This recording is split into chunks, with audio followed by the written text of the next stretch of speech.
My name is Jaime Mendoza with International Relations, and today we are going to have Juliana and Marco Stuckman. That's right. Yeah, it's okay. That's from Austria.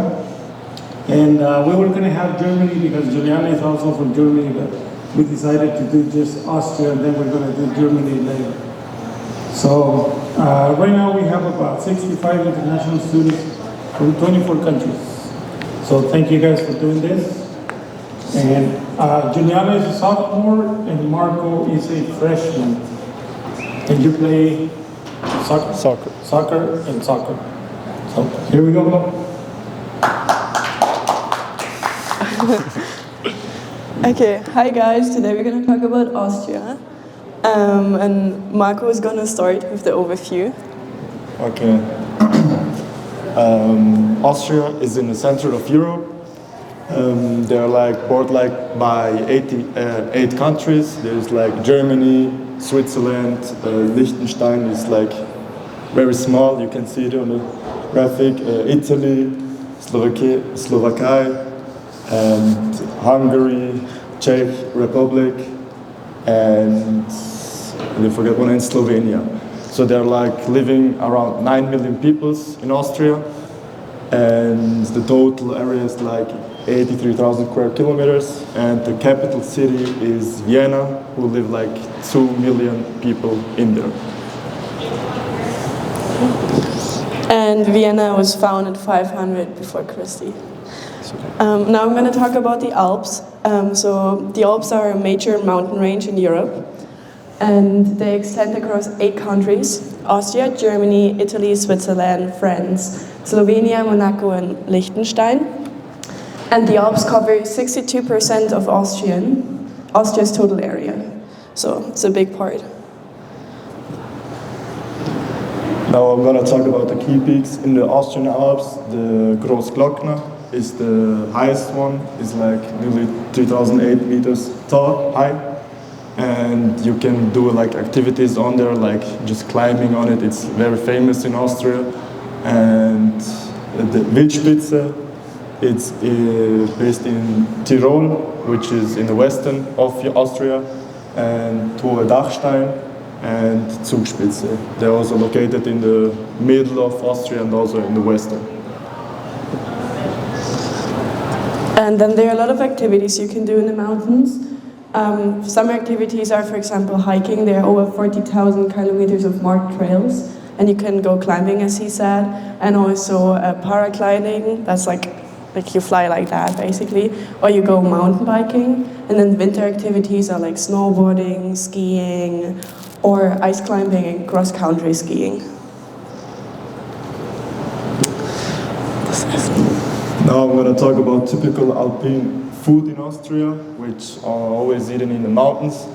This is called like Tiroler Kröstel. It's a healthy dish made from fried potatoes, onion meat, usually for pork or beef, and with some eggs. And Tiroler Knödel, it's combined of 3 types of dumplings. Like you can have it like translated spinach filled dumplings, bacon filled, or cheese. So these are the famous one in the mountains to eat there. And they're really, really good. And then like one of my favorite dishes is Friettensuppe. It's a beef broth with stripes of pancakes. And like normally when I was skiing as a kid, I ate that to get warm again. And then also Käsespätzle. Those are basically egg noodles with melted cheese and crispy onions on top. And then Kaiserschmarrn, that's a sweet dish. It's basically a shredded, fluffy pancake somehow, and it's usually served with apple compote and then powdered sugar on top. Okay. And now I'm going to talk about some Alp-related traditions. There's something called Cattle Drive Festival. We say Almabtrieb, and it's normally between September and early October. And it's like the tradition is that the cows return from the Alps and they go back to the villages. And the kettles are decorated with flowers and bells and ribbons, as you can see here. And then everyone is helping, like even the kids. And it's a big fest, like with music and good food. And then also everyone is wearing traditional clothes. And yeah, it's a really sweet festival. Now I'm going to talk about St. Nicholas Day. It's on December 6th. The roles are just like bringing gifts, like sweets, some fruits to the children. And the parents are the kind elderly men in religious robes and carrying stuff. And on Krampus, your parents is a Dominic figure with horns, claves, and a long tongue. Just like a mask on your head. And to punish traditional children who are misbehaving might be threatened with being taken away with Krampus sack. Yeah. I've been taken away one time and it's really scary as a kid because they just put you in like a big sack and then put you on your back and carry you away.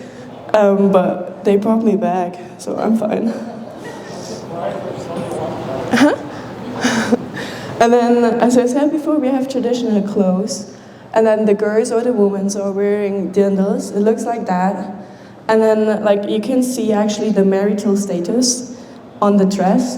So you always like tie a bow on the dress, and depending on where you tie it, it means like if you're married or single or a widow and stuff like that. And then the men are wearing lederhosen. It's that. And then we also have specific shoes for that. They're called Hafer shoes. And then we have hats. And then also like a jacket for when it's colder. And like we always wear, like we are wearing these things sometimes for weddings, if it's a traditional wedding, or just normal festivals or cultural celebrations. I'm going to talk about some very famous lakes in Austria. Some of them you're allowed to swim or maybe also fishing, but some of them you're not allowed because they're like so traditional, you're not allowed. One of the famous one is Wolfgangsee and Zellersee. They are in the eastern of Austria, and Wörthersee is also like in the eastern, like it's in the near from Vienna, the capital, and Attersee and Grünersee. These are the famous ones in Austria. But we have a bunch of more. It's just like the prettiest ones, I guess. And then we have a lot of rivers too. The biggest one is the Donau. I really don't know how to pronounce that in English. And it starts, like, the source is in the Black Forest in Germany. And then it flows through Germany, Austria, Slovakia, Hungary, Romania, Bulgaria, the Ukraine. And then it ends in Moldavia, in Moldova, in the Black Sea. So it's a huge river. You can see it like up there on that picture. And then also the Inn. And the Inn starts in Switzerland and it goes through Switzerland, of course, Austria and Germany, and ends also in the Donau. And the Salzach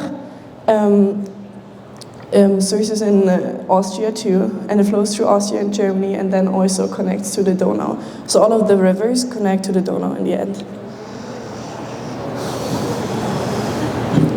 I'm going to talk about the capital, Vienna. I was also there. It's like very far from me. It's like an 8-hour trip, but it's very popular. Like they're living like nearly around 2 million people, and the Vienna is famous for the imperial history, the stunning architecture, like the old buildings. You can, if you had like a tour through Vienna, you have like sightseeings. You can just visit everything you want there. And the fun fact is Vienna's cafe house is a culture for humans to visit and integrate to the city indeed. And then now I'm going to talk a little bit about the music in Vienna. Vienna is also called the city of music, and the city has been the home of some of the greatest composers in history, including, for example, Wolfgang Amadeus Mozart.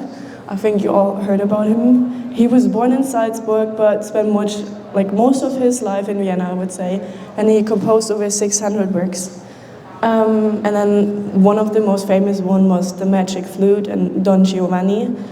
I'm going to show you another one. It's called Die kleine Nachtmusik and it's my favorite.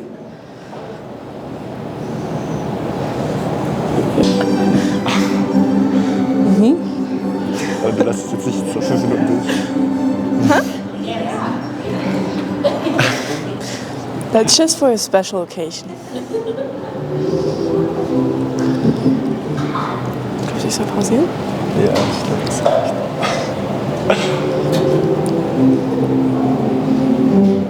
Okay, I hope I was loud enough that you, oh shit, guys could hear something. Okay, and then another famous one is Franz Schubert. He was born in 1797, so right after Mozart died. And he was born and raised actually in Vienna. And he's really famous for his songs Ave Maria and the Unfinished Symphony. And I'm going to show you guys the Unfinished Symphony.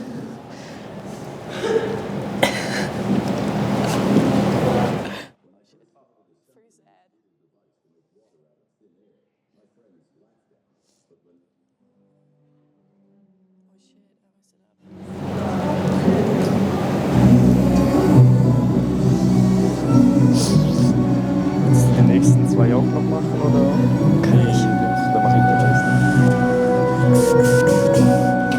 Ui.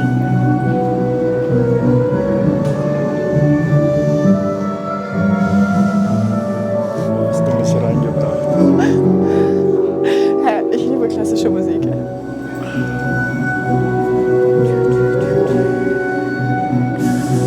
25. He was born in Vienna. He was also raised in Vienna. Maybe you heard one of his famous arts like Kind of Waltz and the Blue Danube, Donau. And he had made Vienna the center of ballroom dancing and music.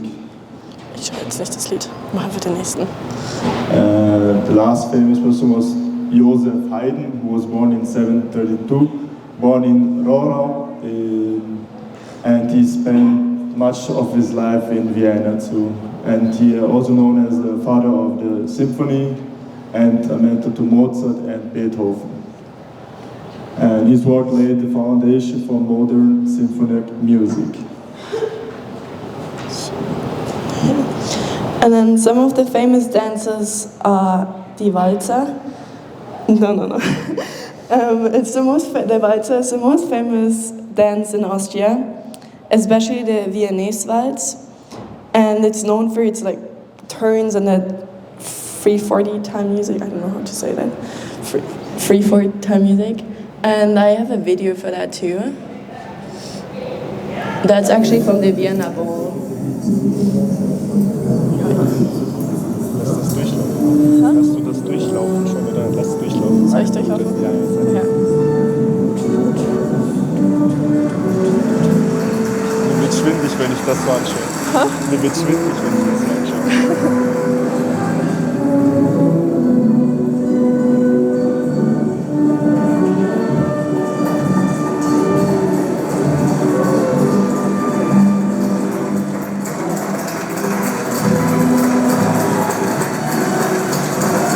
Soll ich es abbrechen? Das ist ein scheiß Video. Ich glaube, es ist gut. Ich kann. Okay.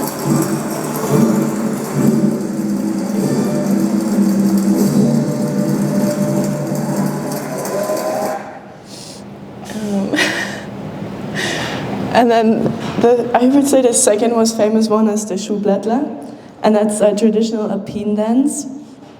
And yeah, it's like you're gonna see it. It's I think Austria is famous for it. Here, okay, das ist. File your taxes 100% free.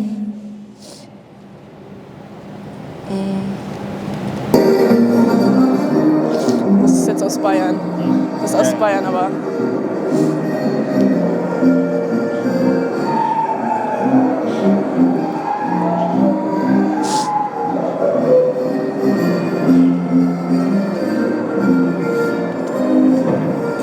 Kannst du einen Schuhblättler?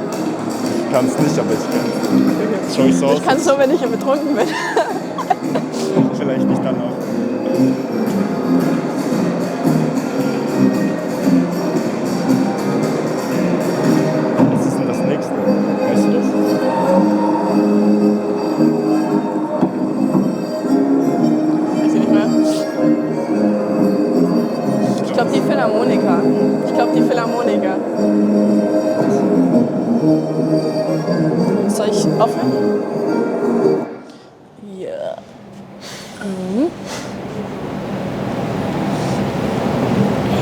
Willst du das machen?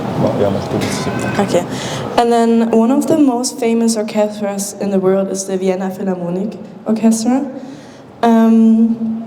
And there's like every single year on New Year's night, there's a concert. It's really famous and it's like, you know, TV in Austria and everyone is supposed to look at. At least that's what my parents always told me. And I have another example, but that one is actually my favorite one, so.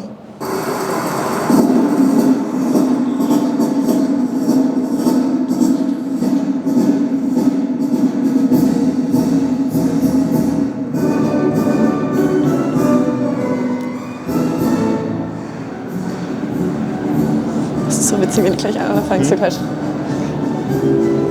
Das ist gleich richtig witzig. Ich liebe das, wenn die alle anfangen zu klatschen.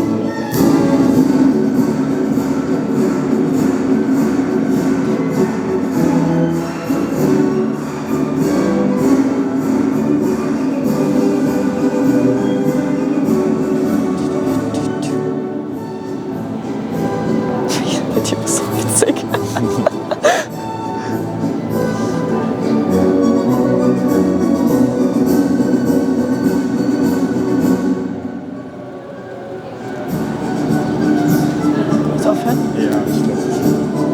Ich will noch die Stille. Aber ist noch zu Ende? Okay. Right. Okay. And then you can also see the Vienna State Opera. And look at it. It's just like, it's a really, really pretty building.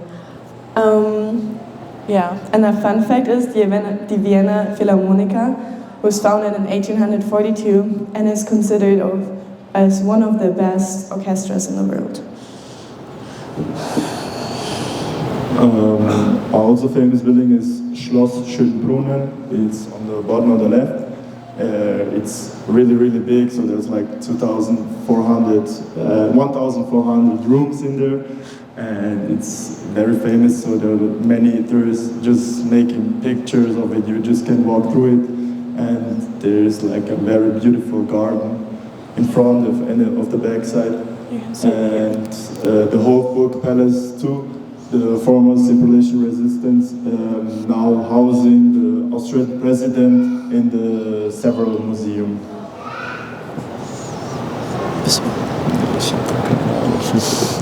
And then the St. Stephen's Cathedral is a Gothic masterpiece located in the middle of the city. And it's like offering stunning views. You can see it, it's huge. It has the Austrian flag on right here, and you can go inside and visit, and you can pray in there and everything, whatever you want to do, or just take pictures. And then also there's the Belvedere Palace, it's this one. And it's famous for housing the artwork The Kiss by Gustav Klimt. You can also walk up at the Stephans Center here. You can just see the whole city of Vienna. If you go on top, you can.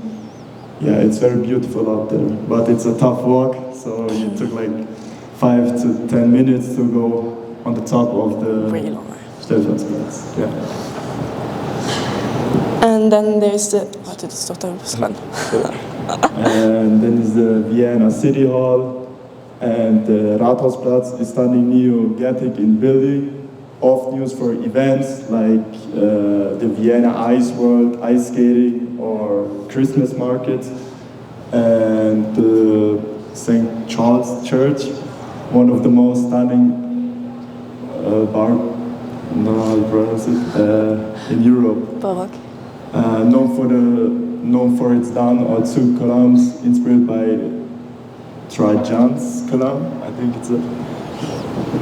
And then there's also the Central Cemetery. It's really beautiful. It's one of the largest cemeteries in Europe, with graves of famous figures like Beethoven, Schubert, Johann Strauss, and yeah, you can just see it. It's like really beautiful in the back. You can see a big church. And then the Naschmarkt. I chose an old picture. The Naschmarkt is basically like a large, lively market with fresh fruit and restaurants, and like the food is coming from all over Europe basically. So it's really interesting. It's a great place to experience Viennese and international cuisine.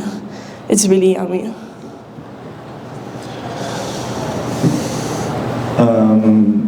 We have also a famous museum of art, one of the largest and the most important art of music in the whole world, with collection of art from ancient Egypt to the Renaissance. And the Albertina Museum houses one of the largest and the most important print rooms in the world, so including the works by Picasso and Dürer, maybe you know Picasso. And then there's the Leopold Museum.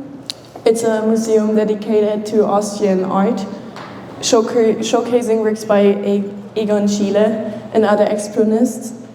And then also the Museum of Modern Art. It's also really pretty because like there are a bunch of restaurants here and you can just go out at night time. Yeah. Okay. And then Vienna has a really famous coffee house culture. It's really, really important for Vienna. Back in the old times, it was like a place where artists and intellectual politicians met. And here are two examples. And some of the famous ones are the Café Central, the Café Sacher, and the Café Dewe. And yeah, here's some just examples how they look like. That's like outside, and then this one is inside.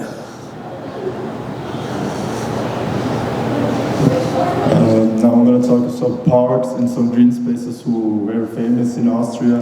One of the famous one is Prater Park. It's a massive public park where you can just walk in there. It's like you have like a famous giant Ferris wheel and some many activities you can do there too. And it's open till like 11 p.m. So it's very nice to be there, and it's very famous for that.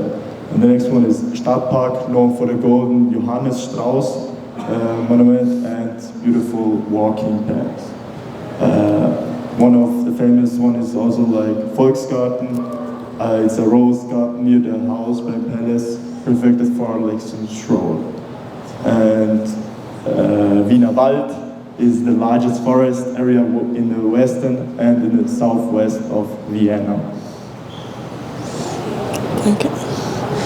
And then I'm gonna introduce you guys to some really, really yummy cakes. We call them Mehlspeisen. One of them is the Sachertorte. You can see it on the upper left. It's basically a chocolate cake with a layer of apricot jam and a smooth chocolate glaze on top. And it's really famous. Like there is a Sacher cafe, there's a Sacher hotel and everything. Like there are a bunch of stuff for that. And then another thing is the Apfelstrudel. You can see it on the right upper corner. It's a traditional pastry filled with apples, raisins, and cinnamon. One of the food stands of Frankfurter. That's what you do, because they are open the whole night in Vienna. And now we're gonna introduce you guys to another city, Salzburg. Salzburg is famous for Mozart's birthplace. And it's also a really, really beautiful town. It's a UNESCO, like the old town of Salzburg is a UNESCO World Heritage. And then some of the landmarks are the Hohensalzburg Fortress. It's the one up there. Yeah, it's like one of the largest castles in Europe. And then there's also the Mirabel Palace. And it's known for its gardens. Look at this, isn't it pretty? And then another thing is the Salzburg Cathedral, and you can see it right here. It's super pretty too. And then also a fun fact about Salzburg is they host the renowned Salzburg festivals every year. I don't know, maybe you guys have heard about it, but it's really famous. Innsbruck. Now I'll introduce you to the other capital. It's Innsbruck. It's in the western of Austria. It's very famous for the winter sports because I think like 80% of Tyrol is full of mountains, so it's very cold there and a bunch of snow. And The fun fact is that about Innsbruck is at Axamalizum. Axamalizum. And so yeah, I just thought like they're very popular for skiing, snowboarding, and also known for their have parties on the top of the mountains, just maybe just some house music raves or something like that on the top. And yeah. Ja. Frag, ob die Fragen haben. Mhm. Ach so. Do you guys have any questions for us? Yeah, see. Yes, Maureen. I want to hear more about the incident that got put in the crumbs. Okay. So basically what your parents tell you over the year is like, if you behave really good, Nikolaus is gonna come. And if you behave really bad, Krampus is gonna come and get you. And I don't remember what I did, but I did something bad. I wasn't behaving right. So they thought, okay, this year we're gonna send Krampus to go get Juli. And then I think I was 4 or something like that, and then this big scary man, or whatever it is, was standing in front of me and telling me that I behaved bad, so now he's gonna take me. But if I promise I'm gonna behave good in the future, he's gonna bring me back. So he put me in the sack to scare me. But, you know, I got a little scared, to be honest, so I said, okay, I'm gonna behave good from now on. So they gave me back. Thank you for elaborating. I would very much like to go to Austria. You guys are great ambassadors. I didn't hear any examples of yodeling. Do you want to give an example? You know, no, that only happens late in the night. Did you do some of the festivals where you dressed up? Yeah, every year, I live close to the border to Austria because my parents moved to Germany right before I was born. And then in Bavaria, we have every October the Oktoberfest where we go to. So in those 2 weeks, we dress with the traditional clothes the whole time. We go to school like that, we do everything like that, and sometimes in the summer for parties too. Are the summers hot or cold? They're hot, Winter's yeah. cold? Depends. Yeah, it is. It is. Depends on what you think is cool, but it is. I saw a lot of great hot food, but most of it had meat in it. Are there a lot of vegetarian versions of those meals? There are a bunch of vegetarian meals too. But the ones I grew up with were the meat ones, so I kind of wanted to show them, just because in my opinion they're the best dishes we have. But yeah, they are really good options too. Yeah. Is there a lot of the students from Austria, Germany seem to lean toward vegetarianism? Is there a particular reason you all share, or it's an individual thing? I think it's more common in Europe in total and also in Germany and Austria to be vegetarian, just because I know he isn't, but just because I think I don't even know why we just hear a lot about how the animals get treated, and then we talk about animal rights, and then about stuff like that a lot. So I think maybe that influences us. How far are you guys apart in your country? I was born in the western of Austria. I just need 20 minutes to get to Switzerland or to Germany, so it's very far for the capital of Vienna.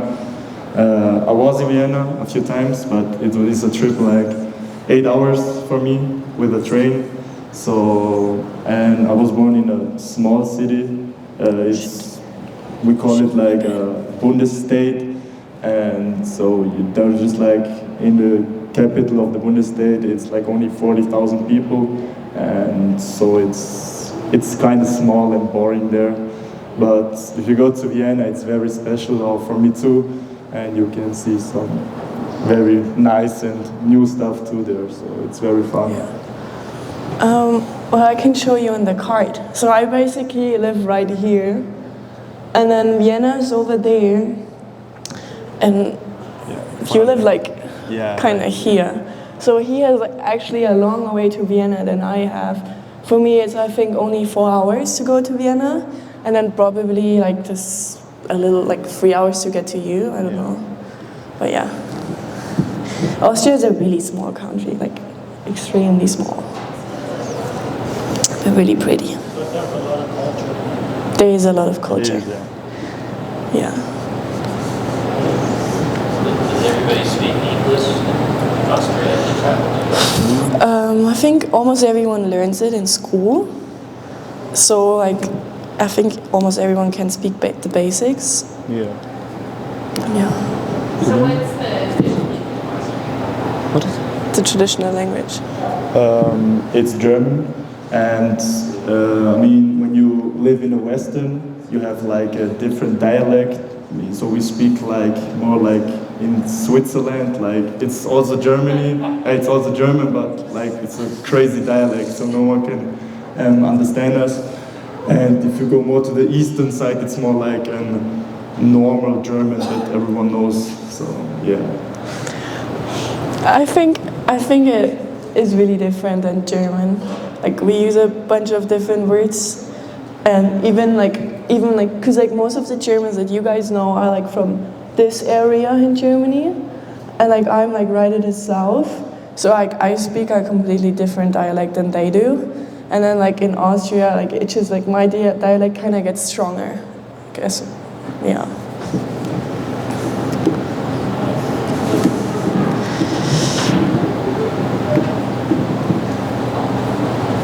Did you bring any of the cakes? No, but I brought a bunch of cheese with me. Can you make the cakes? Yeah, but I'm not much of a baker. But my mom used to make me the Sachertorte for every birthday. And it takes like 2 days to actually make it. Like, yeah, and it's super yummy. Why were it take so long? Because like at first, because you have to, like, the chocolate that you put on top takes, I think, a day to like get hard. Because it's like supposed to be like really hard and not warm anymore. And then the day before you have to make the Teig. Ich habe es versucht, aber wir wissen nicht. You have to make the rest of the cake first, let it cool down, and then you put the chocolate on top, and then you put it in the fridge and wait another day. So, and then, yeah. Okay. Klatschen.